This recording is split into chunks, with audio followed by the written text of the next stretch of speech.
So like, what is it right for you?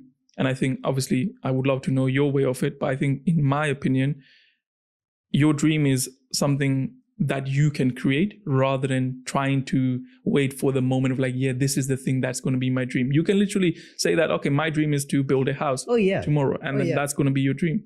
But I think understanding that having a dream, just a random dream, is different to having a dream that's aligned with your unfair advantages. Like when you spoke about which path is going to be the quickest to get to success, I think that comes down to what are your unfair advantages, what are the experiences you have got in the past. If you can then bring and be like, okay, cool, if I use these, then this is going to be the path for me to achieve this the quickest. So now I'm going to go all out into that. So I think that's the way I think about it, and how sometimes, a lot of people watching this might be like, okay, Jazz, I want to start a business. What business should I start?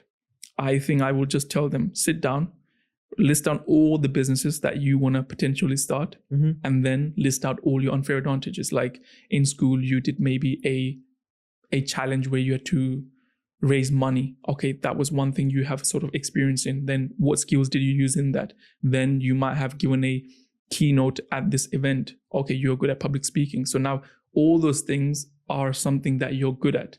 So then try and figure out which business has majority of these skills that you have in, and then go after that. You will succeed most likely because you have some sort of experience in that. So what you've said there is basically a much more strategic way of going about it. Yeah, exactly. Yeah. And I feel like a lot of people are just kind of, they don't know what direction to take. They need some sort of direction. And I feel like this is what I did. So it worked for me. Maybe it will work for you. Try it out. If not. Right. Yeah. I mean, when you know your unfair advantages and the things that you're good at versus the things that you're not good at, it just clears the fog a bit more. Yeah. And you can see it slightly more clearly. Definitely.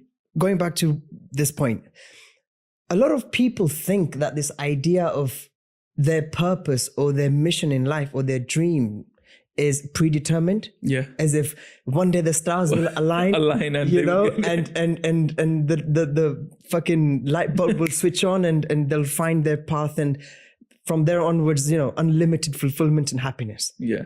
That's bullshit. Exactly. And I actually was thinking that my purpose is going to be something like life-changing. My whole perspective will change and I'll become some sort of monk. And I'll be like, yes, this is my purpose. I'm meant for it.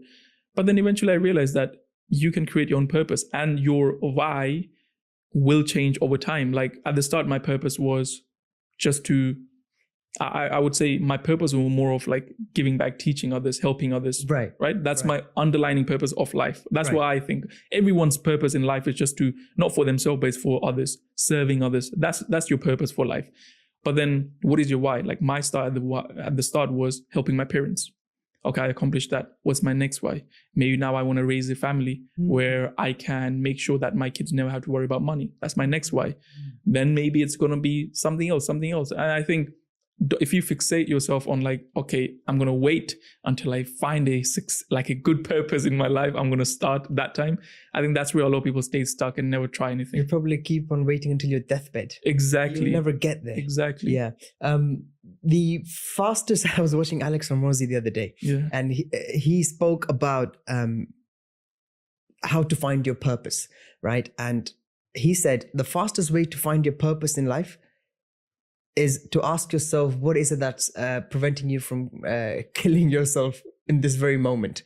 And that's a very, very harsh way to look at it. But it's a really good perspective. It's a horrible way to look at it, but it's a powerful perspective, because the fact that you're alive right now in this very moment, you're breathing, means that there's something that's keeping you alive. Yeah. Now that could be as simple as your dog.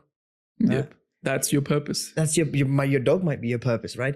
Your family members, your parents, you love them a lot. It could be as simple as the fact that you love going for walks in your local park while sipping on your coffee. It could be that simple, exactly. But that is the reason why you are happy